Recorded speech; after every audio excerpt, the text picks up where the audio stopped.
বগুড়া ১ আসনে বিএনপির মনোনয়ন প্রত্যাশী মহিদুল ইসলাম রিপন সোনাতলা উপজেলার বিভিন্ন এলাকায় বিএনপির ভারপ্রাপ্ত চেয়ারম্যান তারেক রহমানের ৩১ দফা বাস্তবায়নের লক্ষ্যে লিফলেট বিতরণ করেন। বাদ জোহর বিভিন্ন মসজিদ ও মাদ্রাসা উন্নয়ন এবং এলাকায় অসহায় দুস্থ মানুষের চিকিৎসার জন্য নগদ অর্থ বিতরণ করেন তিনি।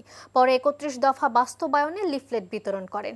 এদিকে গাবতলী উপজেলার মহিষাবান বহুমুখী উচ্চ বিদ্যালয়ের নবনির্মিত আলতাফ আলী মিয়া অডিটোরিয়াম উদ্বোধন করা হয়েছে।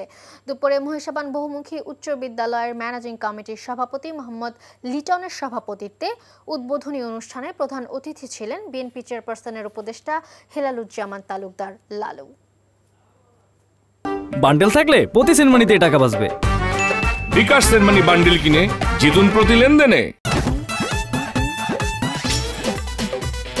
এতদিন শুনছি চান্দে অমাবস্যা লাগে, আজকে দেখলাম সূর্যে অমাবস্যা লাগে।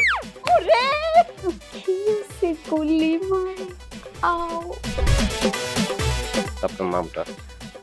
আমার নাম লাবণ্য। এটা ধরেন। এইটা কি? চলে মানে আংটি। ভয় পেলে নাকি সিরিয়াস? আমগো চোখে তো এখন কাঠের চশমা। দুইটা খেজুর কাটা নিয়ে চক্ষু দুইটা উঠানো হইলে আমারে দান করে দিন। কারো পৌষ মাস আর কারো সর্বনাশ। নাই রে নাই, আমার বাপে নাই। এই হারামজাদা, হাতে কি গ্রামের মাসে তোর আটকা জলিল কর। আমার ঘরে তিনটা বউ এতিম হয়ে যেত। বস্তালা আবার ঢুকা। এই